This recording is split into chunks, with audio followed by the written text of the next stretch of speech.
Wyatt family graphic flashes, and Harper actually, Luke Harper here cuts a bit of a promo before Bray starts talking, which is actually quite interesting. Um, yeah, I believe the theme of this Luke Harper promo was just talking about making the sheep pay and just burning them to the ground. Yeah, he did say that tonight they will burn. And yeah, then Bray kind of comes.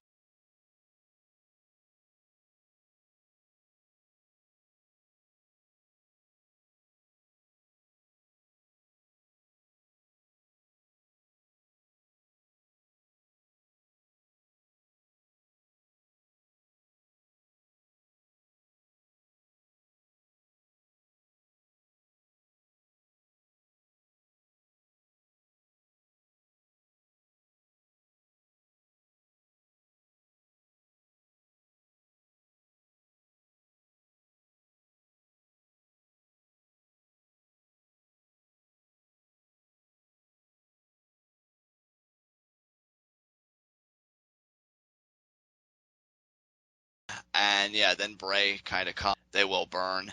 He did say that tonight they will to the ground. Yeah, he and just burning them the sheep pay. Promo was just talking about making. I believe the theme of this Luke Harper promo. Yeah. Quite interesting. Before Bray starts talking, which is actually quite here, cuts a bit of a promo before actually. Luke Harper flashes, and Harper Wyatt family graphic. So we need to move on. Um,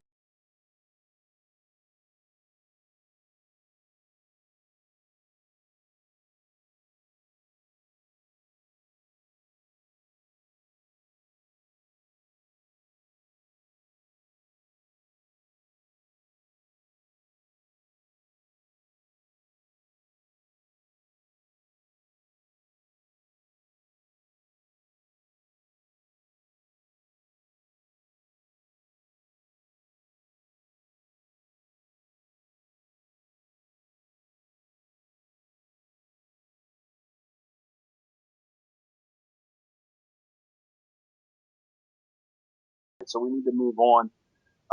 Wyatt family graphic flashes, and Harper actually, Luke Harper here cuts a bit of a promo before Bray starts talking, which is actually quite interesting.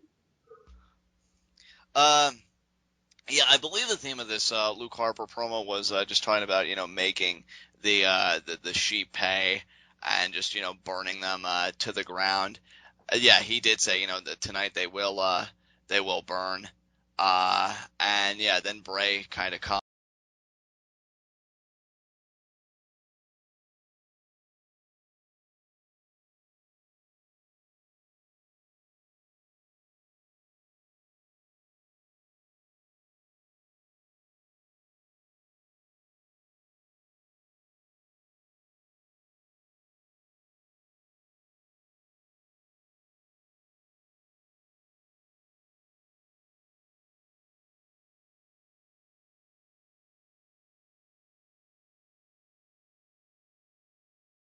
The sheep pay. Promo was just talking about making. I believe the theme of this Luke Harper promo.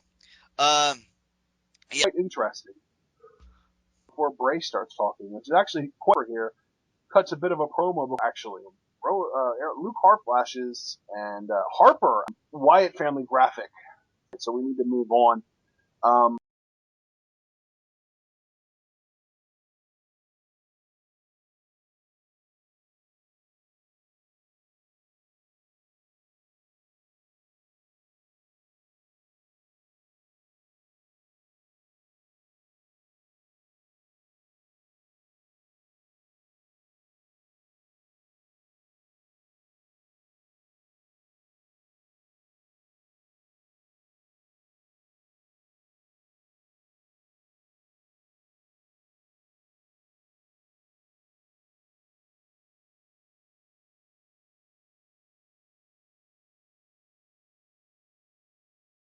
And yeah, then Bray kind of comes. They will burn. Uh, Zack Ryder's fake tan is dark enough that Rusev mistakes him for a black guy, and that's why he's going after him. Yeah, maybe. I mean, it's just crazy, man. Rusev's been dominating, and I mean, again, that rumored feud with Cena is expected to be on the horizon. I'm just curious how they are going to get Rusev there, because I've also come to appreciate, for as much as the Final Destination is something I look forward to in a lot of storylines, and indeed, where every storyline is built around, again, the question, what's the finish? Something Uh, tells me that it doesn't quite go that way anymore. Yeah, you know what? I'm beginning to feel the same way, but really, I'm beginning to have a deeper appreciation for the journey, and I'm very curious how Rusev's path and Cena's paths are going to interject.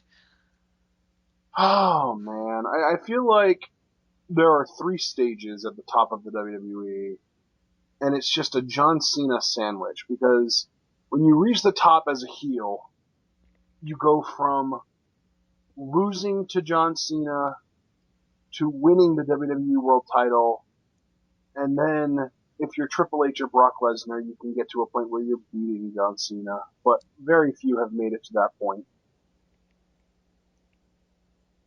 Right. I don't know. Like I told you when we discussed it in depth last episode, I really wouldn't have much confidence of Rusev looking that good. I do think he'd get a win over John Cena in there, but here's the thing. Getting a win and doing better after the fact are two completely different things. I mean, we've had people like Shelton Benjamin beat guys like Triple H, or guys like the Hurricane beating guys like The Rock. And, those victories are fine, but in isolation, they really don't do much. It's what you really do after the fact. That's why we're talking about Money in the Bank participants. I'm surprised I didn't even consider Bray Wyatt as a possibility to qualify.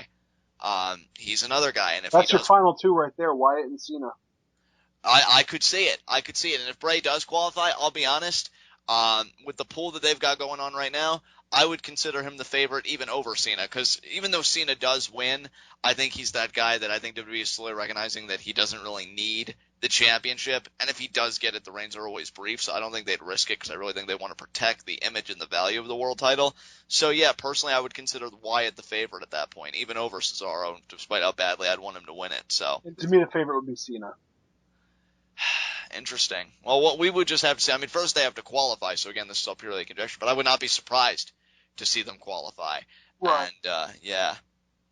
So we're gonna get Kane, Wyatt, and Cena as our final three. Yeah. Man, Cause right now we have three, we need four more, and who did we agree as the fourth? Like, I'm not saying, cause we said we would no, just we keep it at already seven. have four. We already have four. Oh wait, so it's Del Rio, Cesaro, God, well, yeah, we were just talking about who qualified. Oh, Sheamus, yeah, Sheamus. Oh yeah, but isn't that only three guys? Orton. Or how did I forget Orton? Jesus. Yeah. So no, that is. You're absolutely right. That is our final guys. Wow. Yeah, quite a styling ladder match. Yeah, I would still. Figured it out, John. I would still consider Bray I can't believe I did that. That was really bad. I would still consider Bray the favorite. But yeah, I mean, again, with Rusev, he may get a spot, and he's been undefeated, just like Bo. But he's certainly been more dominant than Bo Dallas and more imposing. I wouldn't be surprised if they wanted to give Rusev this kind of rub, even if it would be for the same reason that I'd want him to give it to Bo, because it's a platform for him to really look good, but come up short for the championship. So we'll see. Yep. All right, so let's go ahead and move on from the Rusev match. Rybaxel versus Goldust and Archer. I just kind of want to say that this match just was. I mean, Yeah, like that's how I feel too. Like it wasn't really anything, really. Goldust got offense. He looked good, but in the end, but what I will say, this match did have a slight variation because for the past few weeks they've been having Goldust partners eat the pin. I guess to show that Goldust is strong and he just needs his brother for the lock to be broken, so to speak. This time though, Curtis Axel, albeit with a handful of Goldust's attire, actually pinned him this week. So maybe now it'll start to show Cody for the heel turn. Watching you week after week, doing my best to pick partners for you, I realized that the fault didn't lie with them, and even more so that the fault never lied with me. The fault rests entirely with you. Q heel turn, we have our match. So, but yeah, other than furthering this narrative, there was really nothing worthwhile about the match. Again, Goldust ate the pin. Rybaxel, I guess, rebuilds their momentum after being completely owned by the Usos. So they begin the slow, agonizing ascent back to the top. So do you think they're going to save the Goldust Cody Rhodes match for SummerSlam? I would hope so. I really do, because that's a match that I think is worthy of SummerSlam. Goldust performs at such a great rate, and you and I gush over Cody's offense all the time, and I think him being a heel, while I thought he had really hot babyface potential, I think him as a heel works just as well. I mean, look no further than masked Cody Rhodes, so hopefully he'd be able to pull being a heel off again, be able to make that connection with the crowd, and yeah, I think they could have a great SummerSlam match. We don't praise him for his offense. We praise him for his pure technical ability. Like, his transitions are so crisp. Oh yeah, well, as an all-around performer in the ring, he's top notch. Let's I just don't hope care that. about his offense. All he really has is a kick and a moonsault. I don't care about that. Right. Like, And what yeah, makes Cody Rhodes great is his ability to sell the fact that he's trying to win the match. He is constantly moving. If he's not taking offense, he's dealing it out. right, right. I mean, like, he's got like the psychological advantage. And I'm not saying that from like a kayfabe standpoint, like, oh, he's so smart, he's got the psychological advantage over his opponents. I mean, like, he literally has, he's a smart worker. That's all it is. Like, some of my biggest irks are things that Cody Rhodes doesn't do, and I feel like it's intentional. Right, yeah. Yeah. Which is why I hope, honestly, when they do formally, I hope he goes somewhere after it, because that's really what scares me anymore. When people make a drastic change or do some kind of a split, that they won't always go anywhere. Like, I feel like one of the worst moves in Alberto Del Rio's career, besides making him a consistent main event fixture, was turning him babyface. Because it just didn't seem organic, it didn't seem genuine, it didn't really seem anything good at all. And Cody won't suffer that problem with his heel turn. I think the problem he faces is relevancy, especially after Seth Rollins has turned so recently, depending on where that storyline, reaches its conclusion, that I hope Cody doesn't get lost in the shuffle, because he's a quality performer that I think deserves the best once he really commits to singles. So. Yep. All right. So, as you said, Curtis Axel rolls up Goldust for the win. Moving on. One of the better segments of the night, actually. Layla was backstage getting her makeup done, ripping the people of Minnesota a new one. And Summer Rae ends up showing up, and she pours milk on Layla's head and starts like beating her up and throwing, it might have been powdered makeup all over her, and it was pretty brutal, but still hilarious.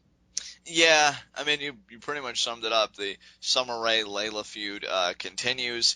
I'm guessing again that Summer Rae is the babyface in this role, but it's kind of hard to You got tell a little bit for me. Summer Rae is a babyface on the main roster. Yeah, yeah, She's and heel on NXT, but she's a babyface on the main roster. She's the opposite of Triple H. I did enjoy this match, and if this match would be the match for Money in the Bank kickoff, it would be a breath of fresh air, considering that the Hornswoggle Torito feud has dominated the kickoffs recently. So I think it would be a nice change of pace, and I think the kickoff matches actually do tend to get a good amount of time. So especially considering that we are dealing with two women, I think they could benefit from 10 minutes, and it could really give us something special, hopefully. Yeah, So. but dude, what you're not realizing is that the WWE sees Divas matches as an asset, but more specifically, they see short Divas matches as an asset because they use them to cool the crowd down between main events. So you think it would be on the card solely for that purpose? Yes. And that's fine too. I mean, I just, I do think that these girls, whether it be short, whether it be, 10 minutes, whatever time it gets, I think these girls could put on a fun match at least. Well, and Nothing. frankly, I don't think that they're actually going to make a pay-per-view at all. I think that the pay-per-view is going to be a Divas Championship match, but regardless, it's still... Yeah, that would definitely make more sense, because you can tell that they really want to promote Paige, which is great. That's not a detriment by any means. But yeah, I do think Paige gets priority over this feud right now. As she should. Exactly.